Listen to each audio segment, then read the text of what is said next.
to make the point in his remarks last night that, you know, he is not only a judge, a conservative judge, but he's a family man. He's a guy who reveres his daughters, loves his wife, and he tried to paint himself as an ally of women. I want to play a little clip about what he said when it came to his daughters. I have two spirited daughters, Margaret and Liza. Margaret loves sports, and she loves to read. Liza loves sports, and she loves to talk.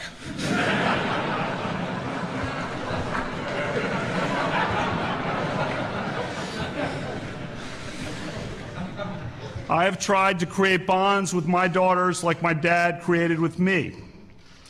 For the past 7 years, I have coached my daughter's basketball teams. The girls on the team call me Coach K.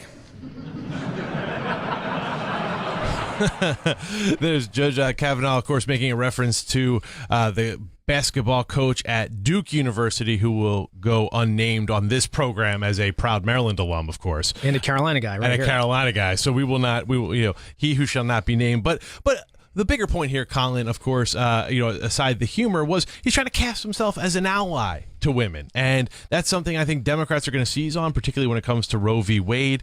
What's your sense, having read the coverage, followed the news, about where this judge would come down on Roe v. Wade? We've seen a lot of speculation. Jeffrey Toobin has said, you know, he thinks states will outlaw abortion, you know, within a year and a half, 2 years of any pick. I've seen other analysis that says, well, it would be a tightening of restrictions on women. Obviously trying to paint himself as somebody who understands and is an ally of women. How does that play, and what should we expect from this judge and the questioning in the Senate? Well, I think that as it relates to him talking about his daughters, that's a bit of a false narrative. I mean, he's being introduced as the next Supreme Court nominee. It makes sense he'd talk about his family, who happen to be daughters. So I wouldn't look too much into that. But as it relates to your question, you know, I know the media likes to focus a lot on Lisa Murkowski and Susan Collins because that's the interesting narrative. Will these two Republicans break from their president and not vote for his nominee?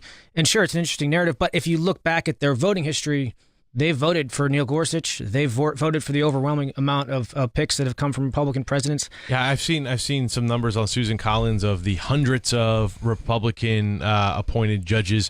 She has sided 99% with the Republican president on those picks and voted to confirm them. And both Senator Murkowski and Senator Collins are serious lawmakers. I'm sure they'll do their due diligence and make their pick accordingly.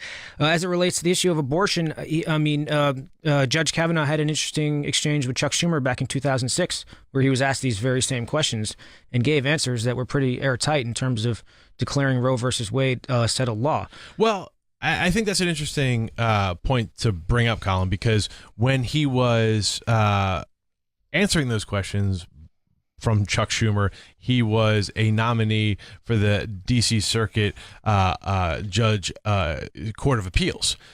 That was his job to say, well, the precedent is Roe v. Wade. He was then pressed, well, what's your personal opinion on that? He said, well, I don't think it's appropriate to talk about my personal opinion. Now he would be in a position as a Supreme Court justice to overturn Roe v. Wade, and he would not be able to rely on the precedent of the Supreme Court because he will now be entrusted with setting that precedent. So a little bit different of a scenario here. How do you think he will answer that question this go round? Well, there's also a precedent set by Senator Schumer last year where judges can't answer questions about specific issues like that. So who knows? I'm sure the issue will come up. I'm sure it'll be litigated to death. I'm sure nothing he will say will. So hold on, wait. What precedent are we talking about? With Senator Schumer saying you can't talk about his policy issues? Yeah, he said he didn't want would not ask judges about specific issues like that, nor would he expect an answer about that. But look, this is where the fight is going. Right. This will be the proxy fight, and I will tell you this: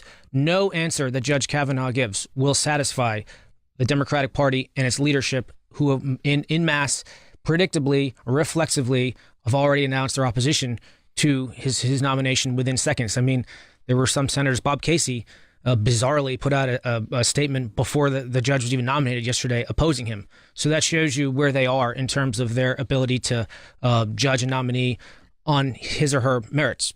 Not there. But I think on the issue of abortion, setting aside Senator Murkowski and Senator Collins, which is where the media will gravitate, there's also an issue of pro-life Democrat senators up for re-election in very red states.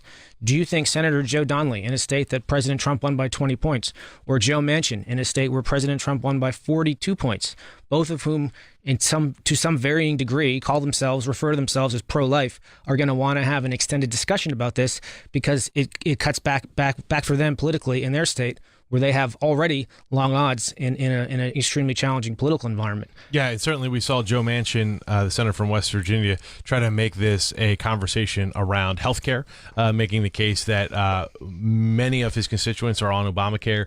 Where would this justice come down? And I would argue that's a better issue for Democrats because it unites them. They're divided on the issue of abortion. That's right. And healthcare would be one where they can kind of stand in mass and obstruct in mass if they want.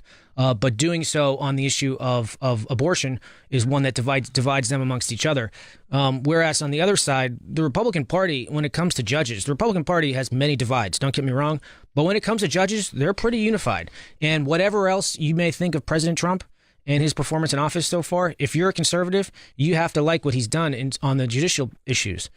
And that's where the Republican Party can kind of unify and stand in mass, and just as they did with Neil Gorsuch. But I just don't see how, if you're up for re-election in 3.5 months in a state that President Trump won by 30 points, you will have to vote for this nominee politically. It's just suicide. I remember working for a Republican from Massachusetts in the Senate. Similar situation with Elena Kagan. And you just get crushed from both sides because the passions, the interest runs hot. And the best way to do it, in my opinion, is to evaluate the nominee, meet with the nominee, and then make a decision. Get off the fence. Those who sit on the fence forever are the ones who get killed with outside money, which you're going to see on both sides. And you're talking about former Massachusetts Senator Scott Brown. He was serving when President Obama nominated Elena Kagan to the court. What was the strategy inside of the office then? How did the senator approach it? How did you and staff approach it? Take us inside of that, because I think that's instructive, for a lot of these red state Democrats who now find themselves in the same situation. So when you are running in a state where your political party is not popular, you need to do things to demonstrate to your voters that you are not a tool of party leadership. You are independent. You share their values. One of the key ways to do it is on judicial issues.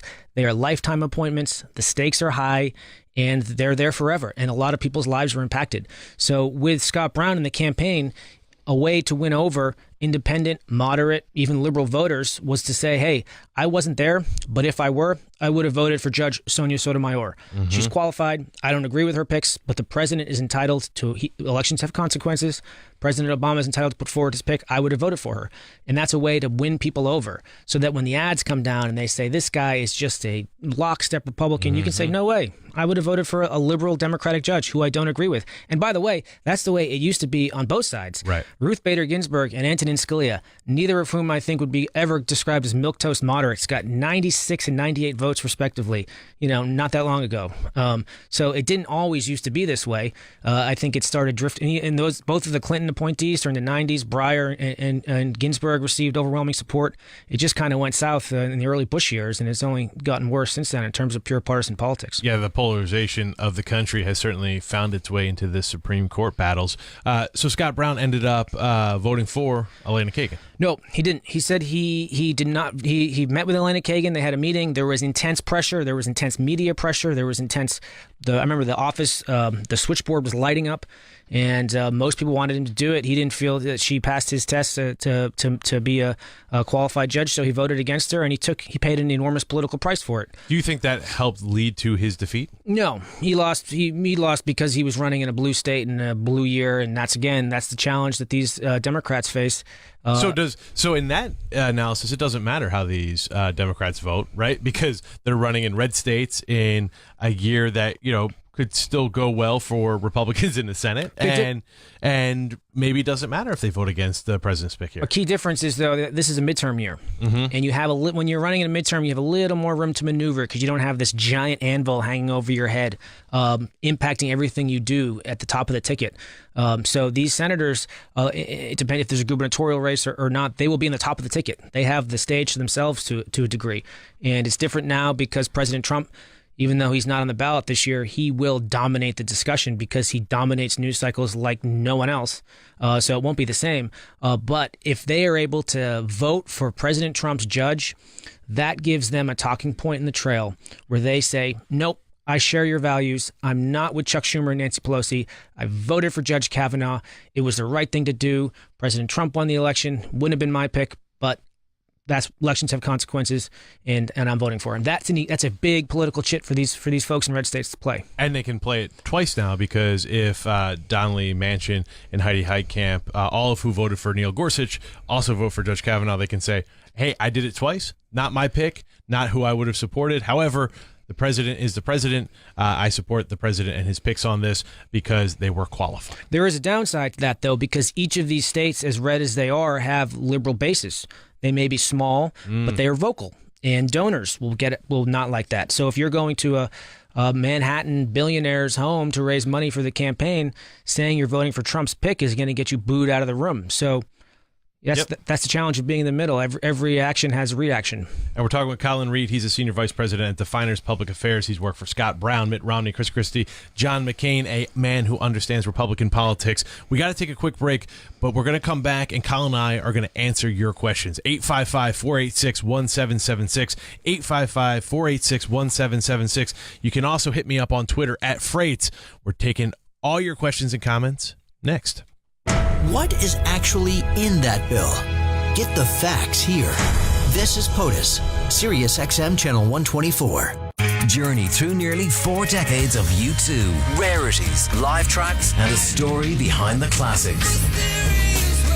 Mysterious Rays, it's just our attempt at making sacred the way we relate to our lovers. Plus U2 at Harlem's world-famous Apollo Theatre. Catch encores of this exclusive subscriber-only concert all month long on the U2 Experience. Sirius XM 30 or streaming on your phone and connected devices and speakers.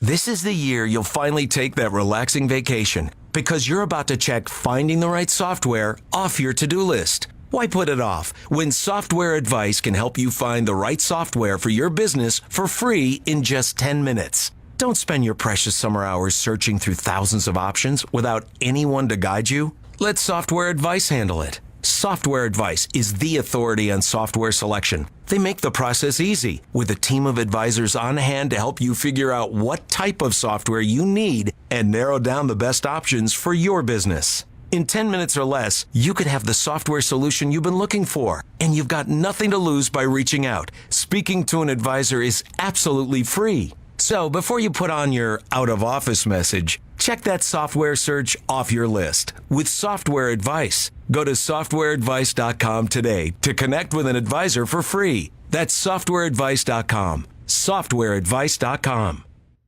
Have you been wearing the same 5 shirts for as long as you can remember? With Stitch Fix, you'll get new looks handpicked by a personal stylist and delivered right to your door. It's a new way to shop, and you'll end up with stuff you actually love. You don't even have to leave the house. Just take a quick style quiz and get started. Answer questions about your size, your budget, your style preferences. Stitch Fix matches you with a personal stylist who picks clothes, shoes, and accessories just for you. For a small $20 styling fee, you'll get a box with 5 items to try on at home, see what works with your wardrobe, and only pay for your favorites. The $20 fee is applied to whatever you keep. Keep all 5 items in your box for 25% off your entire purchase. Shipping, returns, and exchanges are always free, and there's no subscription required. You decide when and how often to receive a fix. Get started now at stitchfix.com/POTUS. You'll never look at shopping the same way again. That's stitchfix.com/POTUS today.